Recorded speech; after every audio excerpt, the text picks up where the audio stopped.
Hey everybody, got a few thoughts for you as we work through today. Yesterday, some of you may have seen a false headline in the New York Times, and the headline was terribly misleading. It said House Republicans are, quote, adjourning until September to avoid a vote on releasing Epstein materials.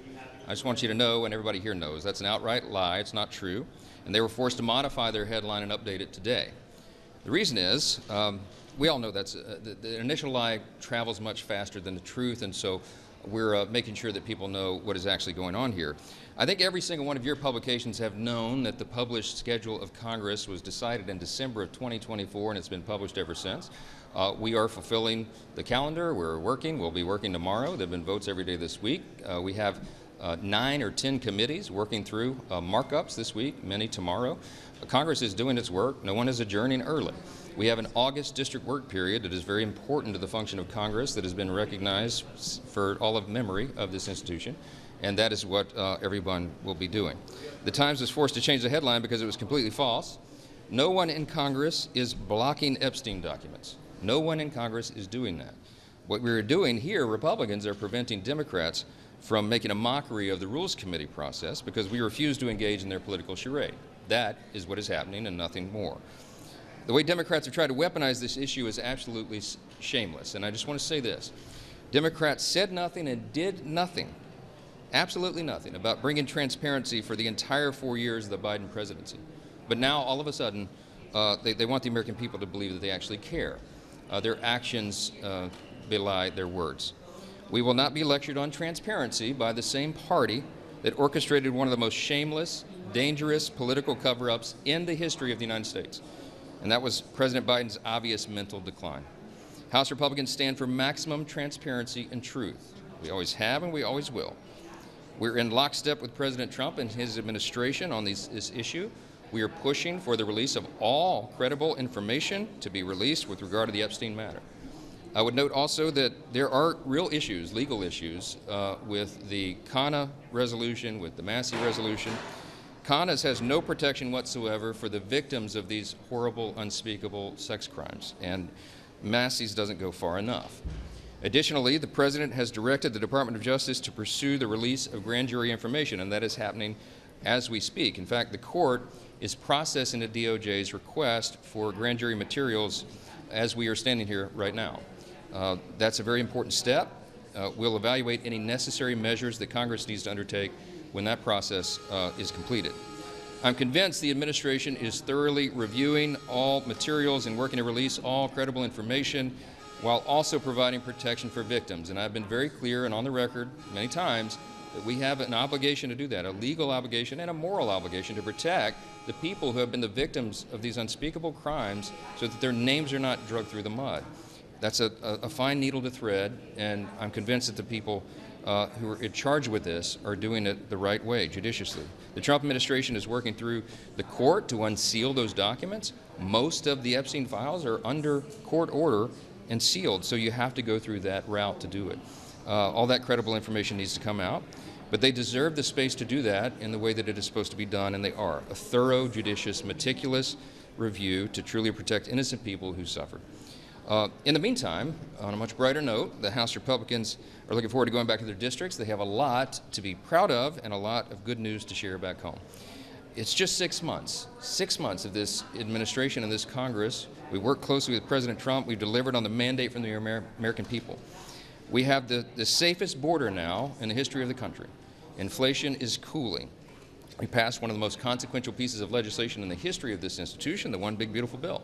And what that did, as you know, was it secured the largest tax cut for American workers, the largest single investment in border security and national defense in generations, the largest reduction in spending in the history of any government on planet Earth, and much more. President Trump is making historic trade deals to balance the playing field and bring trillions of dollars of investment into America. As a side note, I will tell you, I was in the Oval Office last night for the historic moment where he made the trade deal with Japan. It was really something to see. I'll write a book about it one day. The Art of the Deal. It was a masterclass. We passed over 250 bills. We voted to codify 50 of President Trump's executive actions, and we're just getting started. He has signed into law so far important legislation like the Lake and Riley Act, the Halt Fentanyl Act, the Take It Down Act, the Genius Act, and of course the $9 billion rescissions package. In just 6 months, President Trump and House Republicans have made safer, stronger, and more prosperous America. We have worked to do that, fulfilling our campaign promises, and there's much more to come.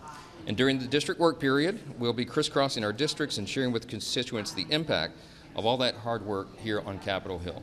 So I'll just conclude this and take a couple questions by saying, as we break apart here now to go home for the district work period, there's a lot to share with our constituents, a lot to share, a lot of good news, and we're looking forward to everyone feeling the positive effects of the work that's been done here so far. Mr. Speaker, based on what? Can I just ask you, do you feel like your Republican conference has gotten away from you on this Epstein issue?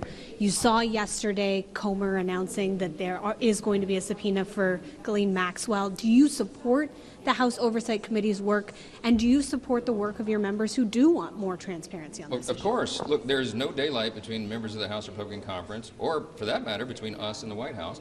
I fully support my committee chairs. Jamie Comer is a trusted friend. He's an excellent chairman of the Oversight Committee, and he has a duty and responsibility to follow the truth where it leads. And so every single one of us are for maximum transparency, and we'll use every power that we have to ensure that that's done.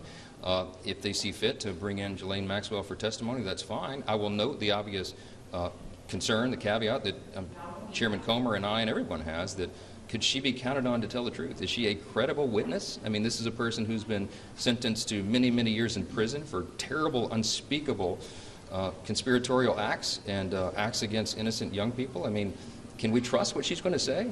Even if she raises her hand and says that she'll testify under oath, is that something that can be trusted? You know, that's a reasonable question. Is that credible evidence? I don't know. But we'll have to see. We have to, uncover everything that we can and let the American people evaluate. Is there concern? I mean, obviously we've seen the conservatives shut down the House floor routinely. You saw that you had to pull the rule because of fear of Epstein votes. No, we don't have any fear. No, hold on. No, Reese, no. There's no fear here. No, there's no fear. There's no fear. We're not going to allow the Democrats to use this as a political cudgel. Remember, they had 4 years. Hold on. The Biden administration held the Epstein files for 4 years. Not a single one of these Democrats or anyone in Congress made any peep about that at all. They could have brought a discharge petition at any point in the last 4 years. They chose not to. They waited until President Trump was elected. I think that's very suspect. And I will not allow the House to be drug into political gamesmanship. Based on the promises that Republicans made to voters over Jeffrey Epstein, why not more of a sense of urgency? Why not just hold the vote today?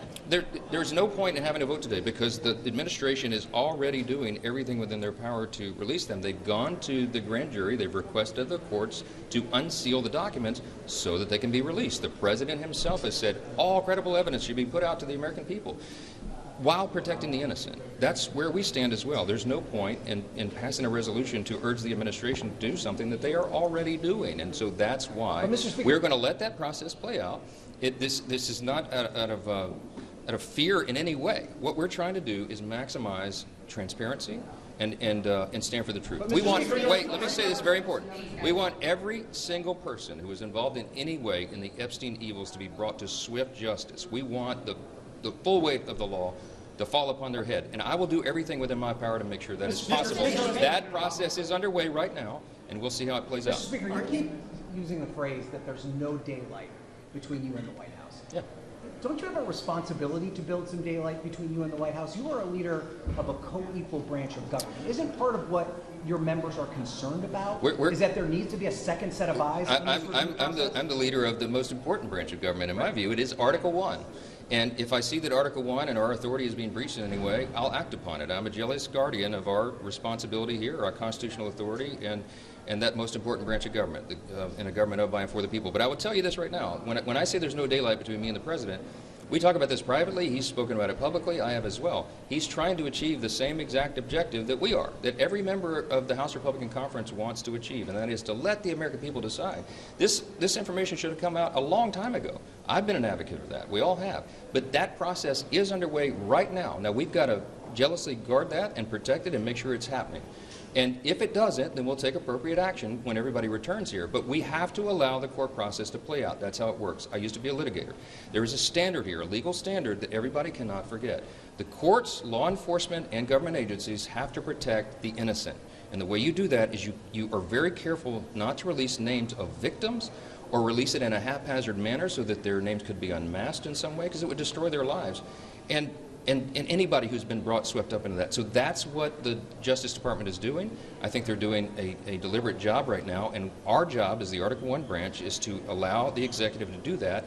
If it doesn't come to fruition, then we will act, but we have to allow that time to process. President Obama committed treason.